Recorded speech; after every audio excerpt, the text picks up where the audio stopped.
Maïva Genam fait son grand retour sur les réseaux. Après une absence suite à sa sortie de l'hôpital, elle révèle tout.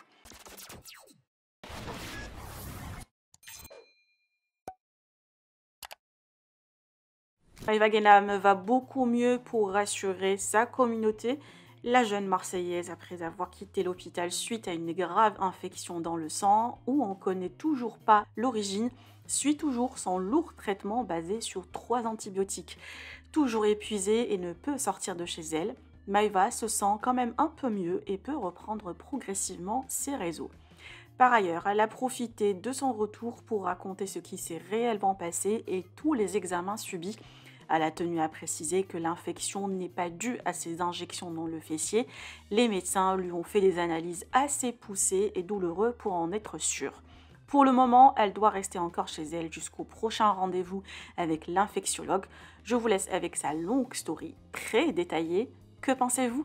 Partagez avec moi vos avis en commentaire et n'oubliez pas de liker la vidéo et de vous abonner à la chaîne. Moi, je suis pas au top de ma forme, mais ça va beaucoup mieux.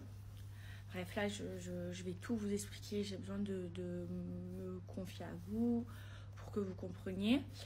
C'est vrai que ces derniers temps, j'ai fait pas mal de posts sur les réseaux sociaux, mais j'en avais besoin. Là, je commence à aller mieux. Je suis pas totalement guérie. Mais franchement, par rapport à comment j'étais quand j'étais hospitalisée, ça va 1 milliard de fois mieux. Et pourtant, je suis pas encore totalement guérie. J'ai encore passé une mauvaise nuit. J'étais pas track cette nuit. Vous savez, j'avais un état grippal. Et c'est pour ça que j'ai fait cette pause. En fait, si je me snappais mes bébés, comme j'étais malade, j'étais alitée, je vais tout vous raconter. J'avais pas envie d'être sur les réseaux et de vous apporter des ondes négatives. Donc je me suis dit, il vaut mieux couper les réseaux sociaux. Et à côté de ça, mes bébés, je culpabilisais de pas vous faire de story, de pas vous apporter du contenu. Et en fait, là, mon contenu, il allait être négatif parce qu'en ce moment, ça va pas. Et là, je commence à aller mieux, ma maladie, elle commence à se guérir. Et c'est pour ça que je reviens. Voilà, j'ai pas envie de... Avec tout ce qui se passe dans le monde et tout ça, j'ai pas envie de vous apporter des ondes négatives, vous comprenez ? Alors déjà, sachez une chose, c'est que vous m'avez énormément manqué. Et je suis culpabilisée de ma coupure. Parce que je sais que je vous ai manqué, je recevais plein de messages, besoin. Et voilà, comme je vous ai dit, je veux plus être, apporter des ondes négatives sur mes réseaux sociaux. Moi, je suis là pour vous faire du contenu, pour vous divertir. Et c'est pour ça que j'ai préféré faire cette pause. Et puis surtout, je suis tombée extrêmement malade. Donc je vais tout vous expliquer et on va partir du début, comme ça vous comprenez bien. Je sais qu'il y a plein de nouveaux bébés qui sont arrivés et qui n'ont peut-être pas tout suivi. Après oui, c'est sorti sur les réseaux et tout ça. Mais comme ça, vous compreniez bien tout ce qui m'est arrivé. Bon, alors déjà, avant que je tombe malade et que je sois hospitalisée, que je fasse mon infection dans le sang, ça n'allait pas mentalement. Ça n'allait pas mentalement depuis quelques temps. Alors, j'étais en train de faire une thérapie. La thérapie EMDR, hein, j'en ai parlé sur mes réseaux sociaux parce qu'il y avait plein de choses.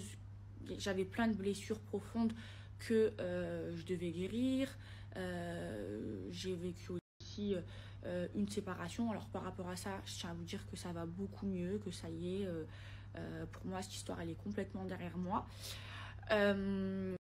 Et du coup, j'allais vraiment pas bien pour plusieurs choses, pour des traumatismes que j'avais de mon enfance et de mon adolescence. Et du coup, j'étais en pleine thérapie EMDR. Donc le EMDR, c'est une thérapie qui est très très forte.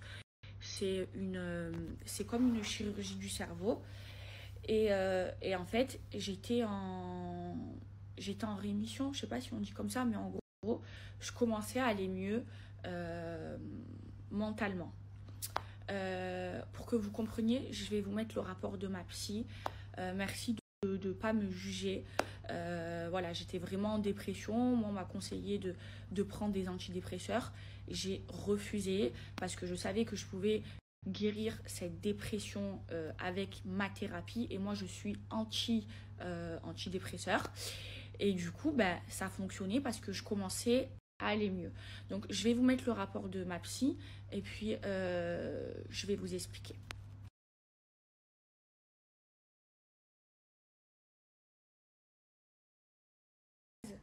J'allais voir la psy, je faisais la thérapie EMDR pour soigner mes traumatismes que j'ai eus pendant mon enfance, pendant mon adolescence. La mort de mon premier amour, ça a été un gros traumatisme pour moi. Et j'avais un gros traumatisme. C'est parce que, bon, vous le savez, hein, j'ai reçu des menaces de mort de personnes qui ont un rapport avec ceux qui ont tué mon premier amour. Vous le savez, ils ont brûlé ma maison, ils ont vidé un chargeur de Kalash chez ma grand-mère. Enfin, voilà, tout ça. Et en fait, j'étais en pleine guérison. Quand j'ai commencé ma thérapie, j'ai fait mes premières séances, j'étais en pleine guérison. Et en fait, là, quand j'ai reçu toutes ces menaces de mort par rapport à ma prise de position, c'est revenu en pire parce que là, c'était des milliers de menaces de mort. Et du coup, je suis retombée dans ma dépression, mais en pire. C'est-à-dire que mes bébés, je n'étais plus moi-même. C'est-à-dire que je dormais pas la nuit, et ça, je vous le montrais pas forcément. Je faisais des crises d'angoisse, mais des crises de panique, mais incroyables. Je mangeais plus, mes bébés, je me nourrissais plus. Et j'avais des sauts d'humeur. C'est-à-dire que je pouvais m'énerver très très fortement pour quelque chose de futile. Voilà. Et en fait, là, mon état, il s'est encore plus aggravé qu'avant. C'est-à-dire que j'étais en pleine guérison. Et là, avec toutes ces menaces de mort, tout ce qui s'est passé, et donc du coup, j'ai perdu beaucoup de poids. C'est simple, je me nourrissais plus, mes bébés demandaient à Lily, parce qu'elle a vu de ses yeux, parce que là, ça fait un moment qu'elle est à la maison. Je prenais peut-être 5 cafés dans la journée et je mangeais pas. Il y avait des jours où je mangeais pas, des jours où je mangeais un repas, mais j'étais trop stressée. Et donc du coup, il y a eu plein de changements aussi dans ma vie, vous le savez. J'ai quitté mon ancien travail. Il y a eu trop de changements. Et en fait, j'arrivais même plus à gérer ma vie. Vous savez, les tâches faciles, j'arrivais plus à les faire. Et ne serait-ce que de gérer ma vie, je n'y arrivais plus. J'étais à bout. Et j'étais en train de devenir un légume, mes bébés. Et donc, du coup, je devais reprendre mes séances de psy parce que ça m'aide beaucoup, ma thérapie. Et pour guérir de tout ça. Et sauf que, donc, je tombe gravement malade. Donc, c'est vrai que ces derniers temps, j'étais stressée. Je m'énervais beaucoup, j'étais à fleur de peau. Et un jour, j'avais un rendez-vous très important. Je devais aller dîner. Et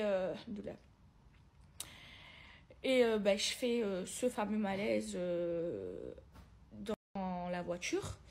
Mes copines, elles m'emmènent à l'hôpital. Mais bébé, je n'ai jamais été dans cet état de toute ma vie. Et pourtant, j'ai eu des maladies très graves. J'ai fait une myocardite à l'âge de 19 ans. J'ai fait une encéphalite. C'est une maladie du cerveau, c'est une inflammation du cerveau. Donc j'ai failli mourir à plusieurs reprises. J'ai eu des maladies très très graves. Je suis déjà tombée malade, j'ai déjà eu le Covid, j'ai déjà attrapé plein de fois la grippe. Mais là, l'état dans lequel j'étais, mes bébés, c'est un état où je n'ai jamais été comme ça de ma vie. Je faisais de la fièvre, mais des poussées de fièvre, des pics de fièvre, mais toute la journée à 40 degrés. Et puis mon corps, il redescendait en température, je tremblais. Donc un coup, j'avais super chaud, un coup, j'avais super froid. C'était très grave. Et bref, moi, quand je rentre à l'hôpital, moi, je me dis, c'est à cause de mes injections pour les fesses. Ok. Donc là, les médecins, ils arrivent, ils me mettent une perfusion ils prennent ma température. Ma température était à plus de 40 degrés. Ils me font une prise de sang. Et en attendant la prise de sang, ils me font une échographie des fesses. Ils disent, t'as rien dans les fesses et tout, nanani, nanana. On attend les résultats de la prise de sang. Et là, quand on a les résultats de la prise de sang, tous les médecins, mes bébés, ils étaient affolés.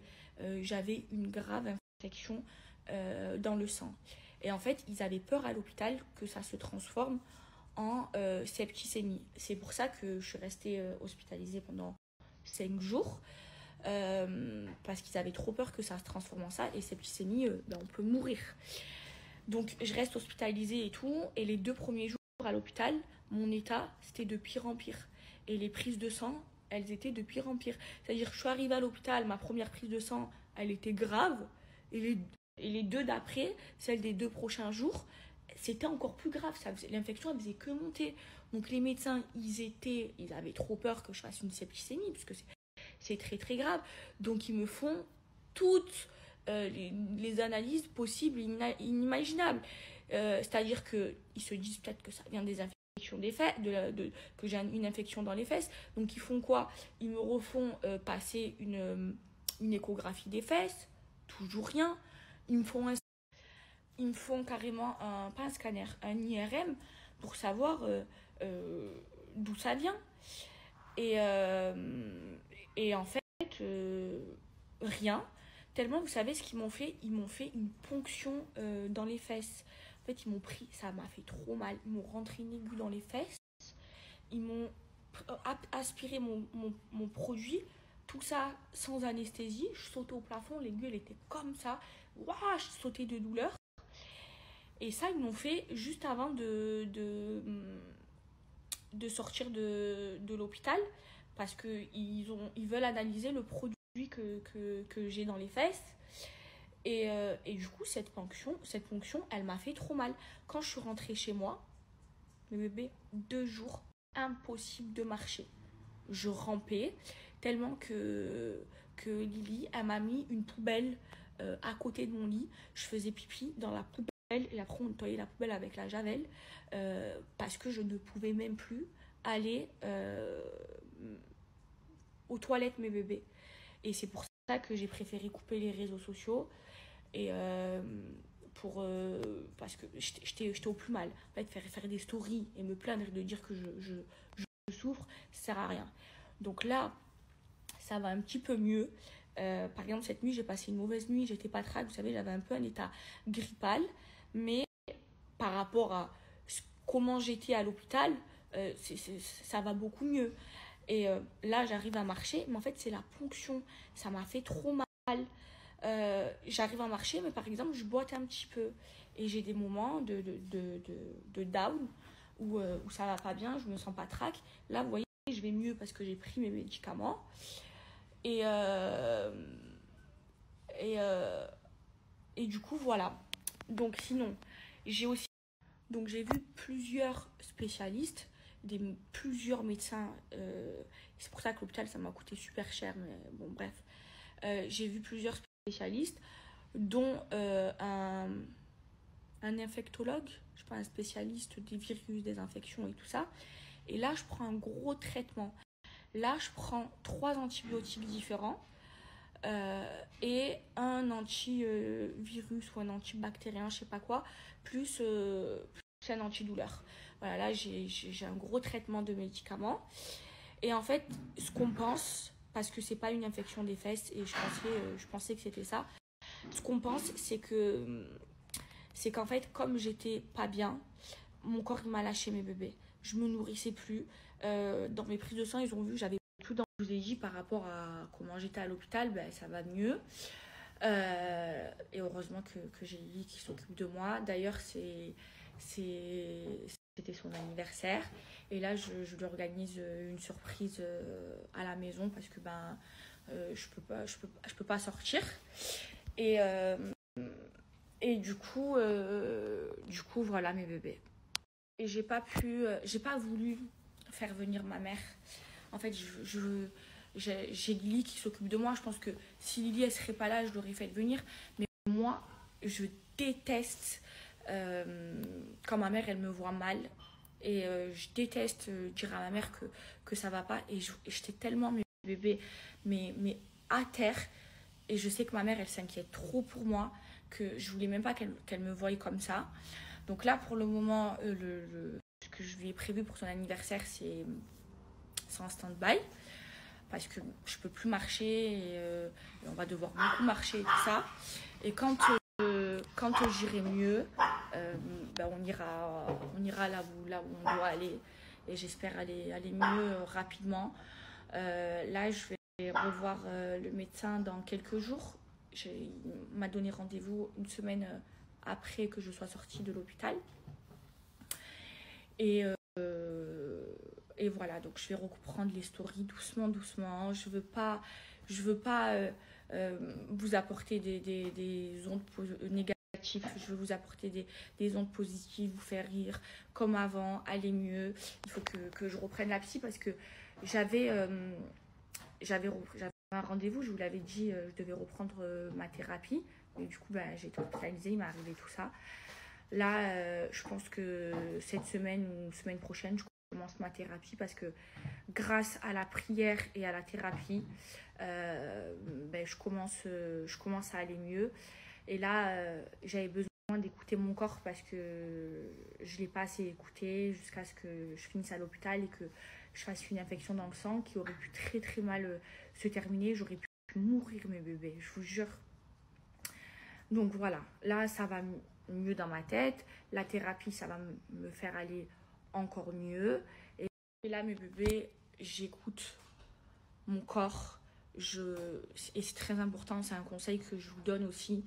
Il faut prendre soin de soi, soin de sa santé, faut bien manger, faut manger des légumes, c'est ce que je mange. Par exemple, la mère d'Amélie m'a fait une soupe de légumes, elle est venue me voir et j'étais pas toute seule. Et vous savez, dans cette épreuve, ça a été très dur pour moi. Et regardez, je suis seule à Dubaï, j'ai pas ma famille, mais j'ai été très très entourée.